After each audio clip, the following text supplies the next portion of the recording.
Hello friends, இப்போ நம்ம பார்க்க போகிறது A belongs to B, BL of X. BL of Xன்ற பவுண்டட் லீனியர் ஆப்ரேட்டர்ஸோட கலெக்ஷன் தான் வந்து BL of Xன்னு டினோட் பண்ணியிருக்கோம். இந்த BL of Xலேருந்து ஏன்னு ஒரு எலிமெண்ட் எடுக்கிறோம். இந்த ஏன்ற எலிமெண்ட்டை நம்ம இன்வெர்ட்டிபிள்னு எப்போ சொல்லுவோன்னா, if there exist element B in BL of X, அதில் ஒரு எலிமெண்ட் BL of Xலேருந்து பின்னு ஒரு எலிமெண்ட் எடுத்துக்கிறோம். அதை வச்சு AB is equal to BA equal to ஐடென்டிட்டின்னு நம்ம ஒரு மேட்ரிக்ஸ் ஃபார்ம் பண்ணுறோம். So AB equal to BA equal to ஐடென்டிட்டின்னு ஒன்று ஃபார்ம் பண்ணுறோம். இதில் பிங்கிறது பவுண்டட் ஆப்ரேட்டர். அப்போ பி பவுண்டட் ஆப்ரேட்டர் இருந்துச்சுன்னா அதுக்கு கரஸ்பாண்டிங்காக ஏ வந்து inverse of the bounded operator and will be the operator by A inverse அப்படின்னு சொல்லலாம்.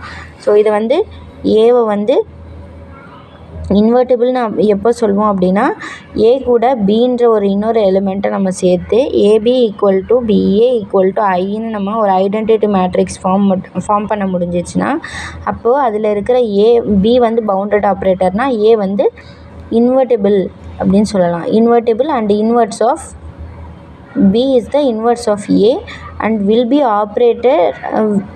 operator by A inverse. B வந்து A inverseஆல் கிடைச்ச ஒரு ஆப்ரேட்டராக கூட இருக்கலாம்.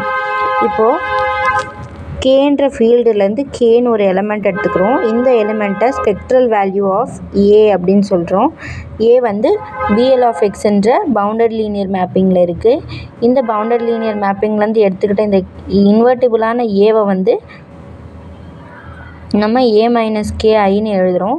இப்போது இந்த A-KI வந்து நாட் இன்வெர்ட்டிபிளாக இருக்கும்.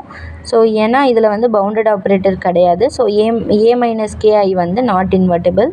இந்த மாதிரி